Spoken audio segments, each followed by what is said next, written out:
punan bak na bak bajakah. Nya Indonesia. Pui bergak urut, pui kayu bajakah kayu.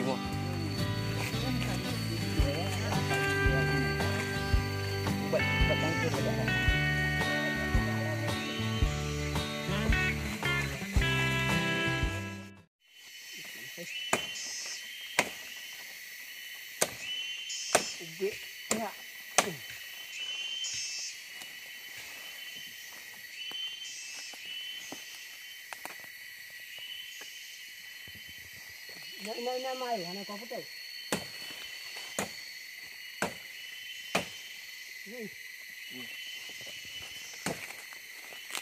Lele harus digigit.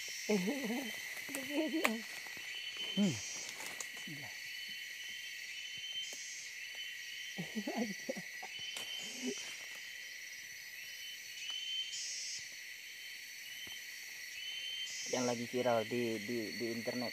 Ini namanya pohon bajakah yang mengeluarkan air. Oke, mantap. Subhanallah, masya Allah. Untuk kanker, kayu. Yang mengidap penyakit kanker bagus tuh. Masya Allah. Kita nggak ada, alhamdulillah. Subhanallah. Air dari kayu.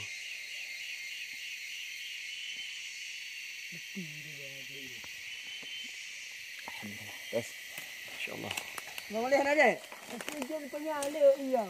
Dari hana kau putus ni tuan ai. Pokoknya. Sebab itu punya tiga macam tu. Bismillahirrahmanirrahim. Pohon bajakah.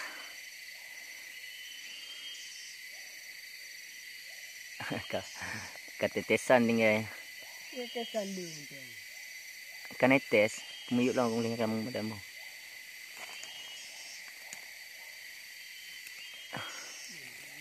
Kaya bini ya. Nali. Jadi kamu kau nak tu. Tak. Manis ya? Alhamdulillah. Masya Allah. Allah Akbar.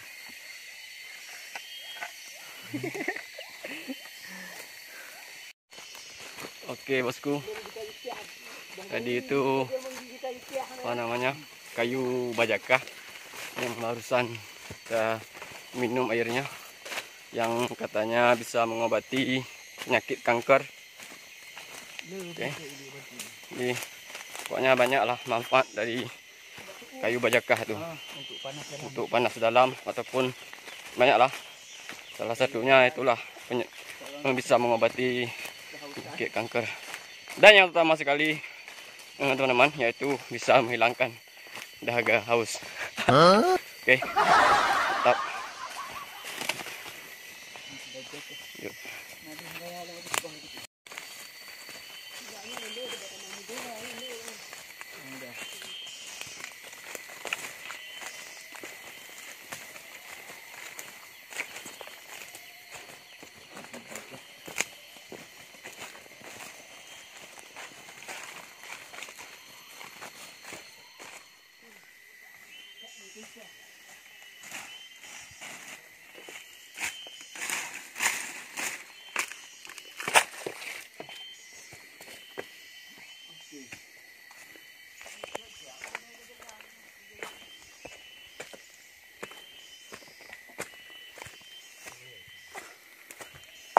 Allah ya dah. Teman-teman, kita sudah sampai di pertemuan.